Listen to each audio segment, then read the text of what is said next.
Berpulangnya ulama teduh Syekh Ali Jaber yang mempunyai cita-cita mencetak 1 juta penghafal Al-Quran.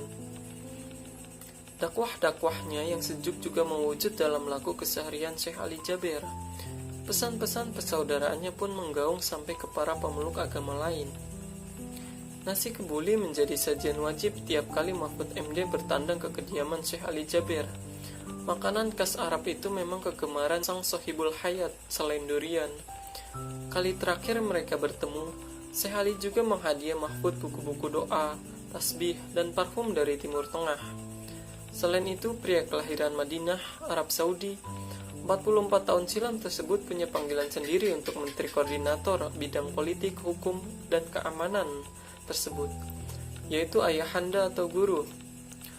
Menurut Mahfud, itu karena beliau orangnya rendah hati. Kedekatan itulah yang membuat Mahfud sangat kehilangan begitu mendengar kabar berpulangnya ulama karismatis dengan dakwah yang selalu meneduhkan tersebut. Dakwah beliau menyejukkan, berkenaan dengan persaudaraan yang bukan hanya antar umat Islam atau antar orang Indonesia, melainkan juga persahabatan antar manusia. Syekh Ali meninggal di rumah sakit Yarsi, Jakarta karena sakit paru-paru. Direktur Utama Rumah Sakit Yarsi, Anggi Erlina, menyatakan Syekh Ali Jaber dirawat dalam keadaan terpapar COVID-19. Dia pun mendapat perawatan selama 19 hari di sana. Dalam tes swab terakhir, hasilnya sebenarnya sudah negatif. Kondisi Syekh Ali juga sempat membaik selama menjalani perawatan. Namun, kondisinya memburuk. Syekh Ali pun mengembuskan napas terakhir pukul 8.30. Syekh Ali Jaber dimakamkan di kompleks pesantren Darul Quran, Tangerang. Seperti Mahfud, begitu banyak yang merasa kehilangan atas kepergian pendakwah yang kerap muncul di televisi itu. Sekretaris Jenderal Pengurus Besar Nahdlatul Ulama, Helmi Faisal Jaini, misalnya menyebut Syekh Ali Jaber sebagai sosok yang gigih dalam menyampaikan nilai-nilai Islam yang moderat. Dakwah dan nasihatnya menyejukkan umat, kata Helmi. Karena itu, kepergiannya merupakan kehilangan besar bagi umat Islam dan Indonesia secara luas. Saya mengajak masyarakat Indonesia, khususnya warga NU, untuk meneladani kegigihan dan sikap-sikap arif yang dilakukan beliau selama hidup. Menurut Helmi, keteduhan itu tidak hanya ditampakkan Syekh Ali dalam dakwah-dakwahnya, tapi juga mewujud dalam sikap kesehariannya.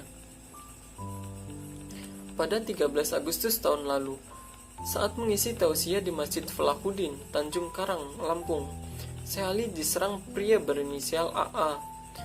Dia terluka di bahu, tapi ketika AA meminta maaf, dengan lapang dada Syekh Ali menyatakan bahwa tanpa diminta pun dirinya sudah memaafkan. Saya selalu berprinsip orang yang salah sama saya selalu berdoa, ya Allah, ampunilah dia. Kalau saya yang salah dengan dia, ya Allah, ampunilah saya. Sudah selesai. Itu kata Syekh Ali Jaber di podcast Deddy Corbuzier. Keteduhan Syekh Ali dalam sikap dan perkataan itu bahkan menggema ke para pemeluk agama lain. Paul Heruwibowo, seorang penganut Katolik, begitu terkesan dengan gaya pendakwah Syekh Ali yang dia ketahui dari televisi. Banyak incik yang positif dan bermakna bagi kebinekaan dalam khotbah-khotbah beliau. Tulis dosen Universitas Pelita Harapan, Karawaci, Tangerang. Itu di Twitter, seperti juga disampaikan ketika dihubungi Jawa Pos. Pesan duka cita juga disampaikan Ketua Umum Persekutuan Gereja-Gereja di Indonesia, Pendeta Gomar Gultom. Secara khusus selama ini dia tidak pernah bertemu langsung dengan Ali Jaber. Namun dia beberapa kali ikut menyimak ceramah-ceramah yang dibawakan Ali Jaber. Menurutnya, bangsa kita kehilangan seorang tokoh agama yang memiliki integritas mumpuni. Wakil Presiden Ma'ruf Amin juga mengenang kegigihan almarhum dalam berdakwah. Beliau juga selalu memotivasi umat untuk terus bersatu dalam ketakwaan kepada Allah.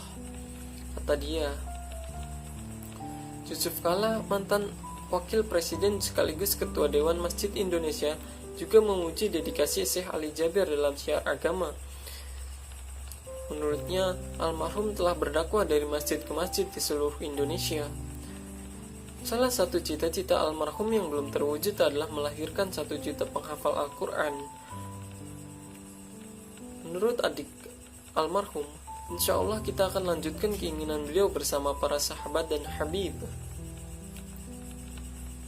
Keinginan yang sama disampaikan Syekh Ali Jaber kepada Mahfud 2 pekan menjelang sakit dan mendapat perawatan intens.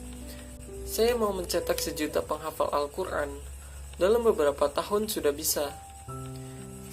Menurut Mahfud, menirukan ucapan Syekh Ali Jaber. Pondok pesantren sudah siap dibangun, dana juga telah terkumpul. Almarhum mendatangi Mahfud untuk meminta dukungan agar izin-izin dibutuhkan membangun pondok tersebut dipermudah. Saya bilang oke, jalankan, kata Mahfud. Menurut Mahfud, Syekh Ali Jaber memang sangat dekat dengan masyarakat. Dia juga sering membantu pemerintah, namun tidak jarang pula menyampaikan kritik. Menurutnya, tapi memahami situasi sehingga juga memberi solusi.